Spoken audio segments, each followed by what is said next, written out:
in oil palm production, the variety you plant is very, very important. Very, very important. It's what determines what you take home. And I want to show you now a typical example of supergene and F1 tenera. So I used to tell people that supergene is the real deal. You can see it practically here.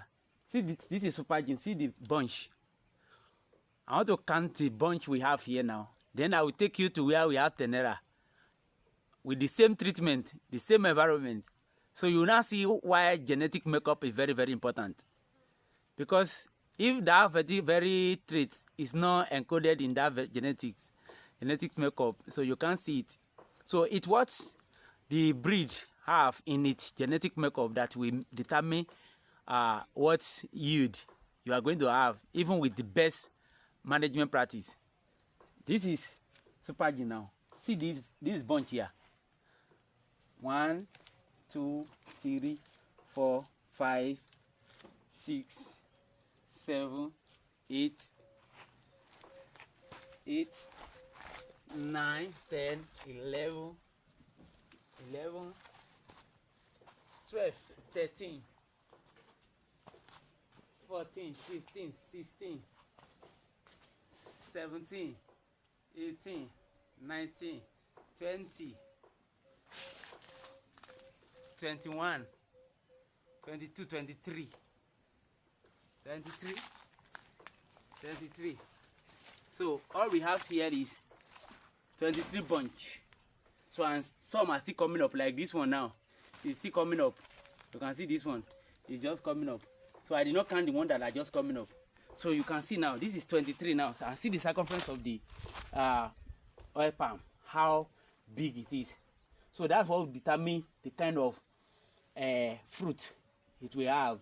So and I said this one is supergene.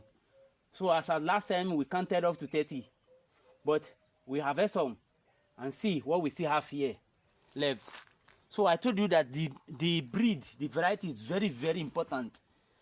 So, and the funny thing is that somebody will not know until the fruit starts coming up. That's why you have to get the seedling from trusted and reputable source. So this is the supergene now. Can you see it? So I want to show you tenera. What we have here is tenera. You can see the circumference is very small. So let me count the bunch here as I did the other time. 1, 2, 3, 4, 5, 6, 7, 8, 9, 10. So we have the maximum bunch we have is 10. So the small one coming up is makes it 11. So you can see the difference. So here we have, let's say, 11 bunch here, including this one, and the other side we're counting up to 23.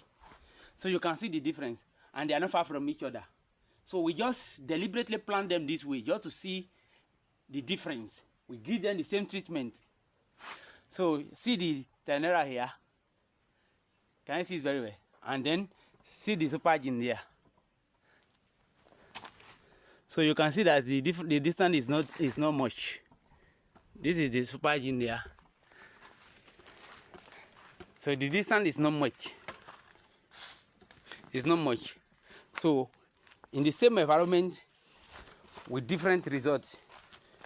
The same environment, the same treatment, the same management practice with different results. The difference here is because of the genetic makeup. That's just it. So that's why if you want to go into production, you get the right variety. Because once you fail at that level of getting the right variety, there's nothing you can do. Even if you change the best practice in terms of management, it can't affect it any longer because the exact genetic makeup that you need, the traits that you need to do well has been disturbed.